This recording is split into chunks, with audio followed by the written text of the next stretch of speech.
Hello friends, ఈరోజు ఈ వీడియోలో చేపల పులుసు ఎలా చేయాలో తెలుసుకుందాం.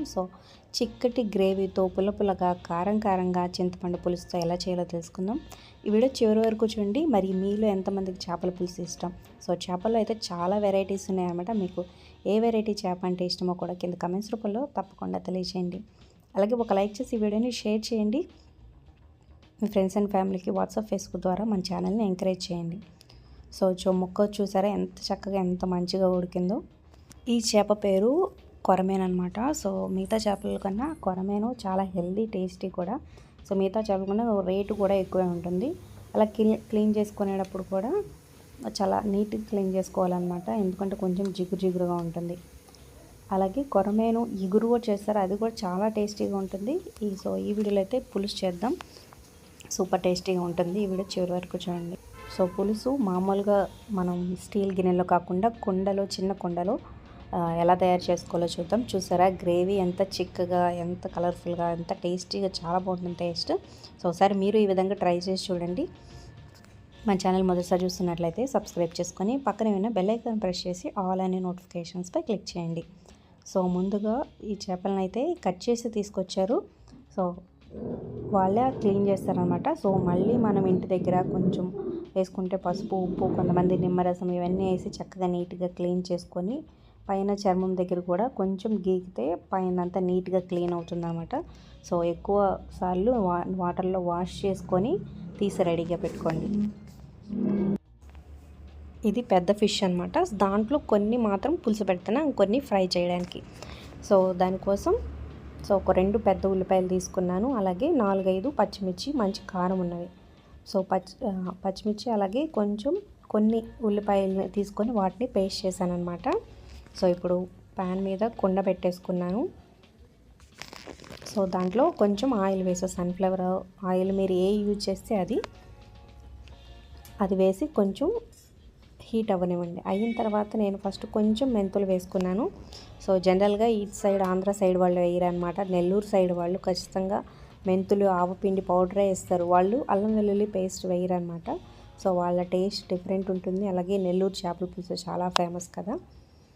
దీంట్లో అయితే లైట్గా కొంచెం మెంతులు వేసి, కొన్ని కారం ఉన్న పచ్చిమిర్చి 2 చీలికలుగా వేసుకున్న, అలాగే కొంచెం కరివేపాకు వేసి మంచిగా వేగనివ్వండి. ఈ లోపల మనం కట్ చేసి పెట్టుకున్న ఉల్లిపాయలను పెద్ద ముక్కలు కట్ చేసి పెట్టుకున్నవి చక్కగా మిక్సీలో వేసి కచ్చా పచ్చాగా పేస్ట్ చేసేయండి. మరీ మొత్తం కాకుండా కచ్చా పచ్చాగా ఉండాలన్నమాట. నెక్స్ట్ అవి బాగా వేగిన తర్వాత ఇవి కూడా వేసి చక్కగా వేగనివ్వండి. ఎక్కువసేపు కొంచెం లైట్ బ్రౌన్ కలర్ వచ్చేలాగా, పచ్చిగా ఉండకుండా. మనకి స్మెల్లోనే తెలుస్తుందన్నమాట. మంచిగా వేగితే మంచి స్మెల్ అయితే వచ్చేస్తుంది. ఈ కుండలో చేస్తున్నాం కదా, అడుగంటకుండా కలుపుతూ ఉండండి. ఆయిల్ అయితే చేపల పులుసుకి బాగానే పడుతుందన్నమాట. మంచిగా వేసుకుంటేనే టేస్ట్ బాగుంటుంది, అలాగే నిల్వ కూడా ఉంటుంది. ఇక దాంట్లో మీకు కర్రీకి సరిపడా, అంటే నేను ఒక పెద్ద టేబుల్ స్పూను అల్లం వెల్లుల్లి పేస్ట్ వేసాను అనమాట, ఫ్రెష్గా తరుక్కుంది. ఇక కల్లుప్పు ముందు కొంచెమే వేస్తున్నాను, 1 టేబుల్ స్పూను. అలాగే 1/2 టేబుల్ స్పూను పసుపు. ఇవన్నీ వేసి అల్లం వెల్లుల్లి అలాగే ఉల్లిపాయ ఇవన్నీ మంచిగా వేగి మంచి పచ్చివాసన పోయి మంచి స్మెల్ వచ్చేదాకా వేయించాలన్నమాట. ఒక 3 to 4 minutes తర్వాత చక్కగా నూనె పైకి తేలుతుందన్నమాట. కుండ కాబట్టి అడుగు అంటకుండా మీరు కలుపుతూ ఉండాలి, ఎందుకంటే అల్లం వెల్లుల్లి పేస్ట్ వేసాం, అలాగే ఉల్లిపాయ పేస్ట్ కూడా వేసాం కాబట్టి అది అడుగంటూ పోతూ ఉంటుంది. మీరు కలుపుతూ ఉండండి. ఇక తర్వాత మీకు కర్రీకి సరిపడా కారం మీకు ఎంత కావాలంటే ఫస్ట్ 1 టేబుల్ స్పూన్ వేసాను అనమాట. నేను ఈ మొత్తం చేపల్లో కొన్ని మాత్రమే దీంట్లో వేస్తున్నాను కాబట్టి తలకాయ, ఇంకొన్ని పెద్ద ముక్కలు పులుసుకి ఈ కారం సరిపోతుంది. అలాగే పచ్చిమిర్చి కూడా వేసాను, మళ్ళీ చివరిలో ఇంకొంచెం వేస్తాను. అలాగే ఇప్పుడు పెద్ద నిమ్మకాయ సైజ్ అంతా చింతపండుని కొంచెం వేడి నీళ్ళు కానీ మామూలు నీళ్ళు కానీ వేసి 10 minutes నానబెడితే చక్కగా మెత్తగా అయిపోతుంది. ఇప్పుడు ఈ నూనె చూసారా ఇలా పైకి తేలిన తర్వాత అప్పుడు మనం చక్కగా క్లీన్ చేసి పెట్టుకున్న ఈ చేప ముక్కల్ని ఒక్కొక్కటిగా పక్కన అడ్జస్ట్ చేసుకుంటూ పెట్టండి, ఎందుకంటే తర్వాత మనం గరెట్తో తిప్పి చేయడానికి ఉండదు కాబట్టి. ఇలా తలకాయ మిగతా వేయాల్సిన ముక్కలు వేసాను అనమాట. ఇప్పుడు దాంట్లో ఆ ముక్కలు అంతా నిండిపోయేదాకా పైకి వచ్చేంత వరకు పులుసు పోసుకోవాలి. మీకు కావాల్సినంత పులుసు, చింతపండు పులుపు మీరు చూసుకోండి. తర్వాత సో ముక్కలనే నిండేదాకా పోసుకున్న తర్వాత మనం గరిటతో కాకుండా ఇలాగ కొంచెం కదపండి. ఇక్కడ కుండ నాకు చిన్నదిగా ఉంది కాబట్టి పెద్దగా కలపడానికి లేదు, ముక్కలు ఫుల్గా ఉన్నాయి కాబట్టి.